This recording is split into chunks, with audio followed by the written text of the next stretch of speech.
Bonsoir, voici donc la fin des vacances et donc nous reprenons du service et donc l'analyse technique du CAC 40 pour le 13 août.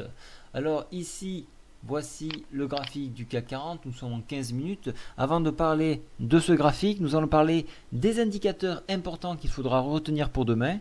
On aura le climat, le ZEW à 11 heures, climat allemand. Nous aurons la production industrielle à même heure, toujours 11 heures. À 14h30, les ventes au détail aux US. Donc voilà un petit peu ce qui va canaliser donc, les cours, hein, donc ces statistiques-là. Je m'attarde sur l'unité 15 du CAC 40. Pourquoi? Pour vous matérialiser la consolidation qui est en train de venir ici depuis l'ouverture des marchés américains. Donc vous voyez, nous butons sur les retracements, les 100% de retracement Fibonacci du précédent point le plus haut. Donc ce point là, vous voyez qu'un sommet en pince est en train de se former, donc une résistance. Vous voyez que ce point là est difficile à franchir.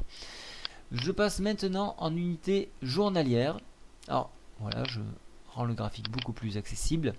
Je vous ai tracé en pointillé ici une oblique qui correspond à une oblique hebdomadaire. Vous pouvez le voir ici. Regardez, il s'appuie sur plusieurs points. Donc ça peut être un barrage. Voilà pourquoi je voulais matérialiser en pointillé. Je vous ai tracé également une autre oblique ici, pas en pointillé cette fois-ci, mais en trait plein. Voilà un petit peu ce qui va gérer un peu notre CAC. J'ai prolongé les courbes ici de notre couloir de tendance. Voilà, on voit bien que le cours est canalisé dans ce couloir-là.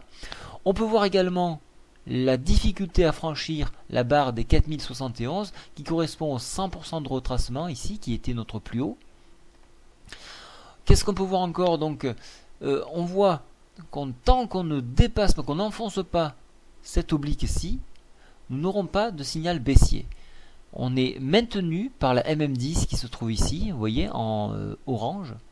Tant que nous ne l'avons pas enfoncé, on n'ira pas chercher un point bas, style la MM20 sur 3990 points.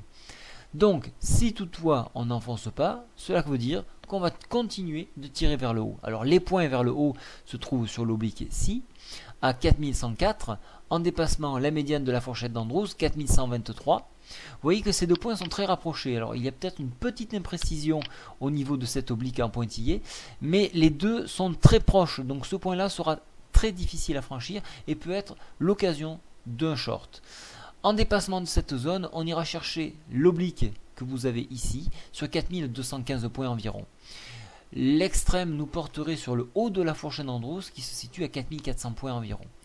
Alors, pour les baissiers, en revanche, donc l'enfoncement de ce niveau-là, des 4071, nous tirerait vers la MM10 sur 4039 et en enfoncement, venir chercher pourquoi pas les 4014 et en dernier recours, le dernier rattrapage se ferait sur 3996 points, la moyenne mobile 20. Au niveau de la MACD, elle commence à présenter des signes de faiblesse, mais comme vous avez pu le constater en unité 15, nous sommes plus sur une tendance de consolidation. Donc attention aux faux signaux, attendez un vrai retournement pour prendre position à la baisse. Pour l'instant, il n'est pas là, il est proche, on s'en rapproche tous les jours, mais à chaque fois on repousse le bouchon un petit peu plus loin. Ne vous précipitez pas. Le stochastique, lui, est en zone de surachat, mais ne présente pas de signe de retournement. Donc là aussi, pas de signe de retournement. Qu'est-ce qu'on fait? Il est préférable de jouer la hausse. Personnellement, sur ce niveau-là, l'économie, vue comme elle est, il est très difficile de prendre position à la hausse, mais il n'est pas non plus évident de prendre une position à la baisse au vu du graphique. Donc qu'est-ce que je fais dans ces cas-là? Je reste en retrait, j'attends des signaux importants, des points difficiles à franchir ici, comme celui que je vous ai proposé sur 4049, ou 59, où vous avez pu exploiter ici ce point-là.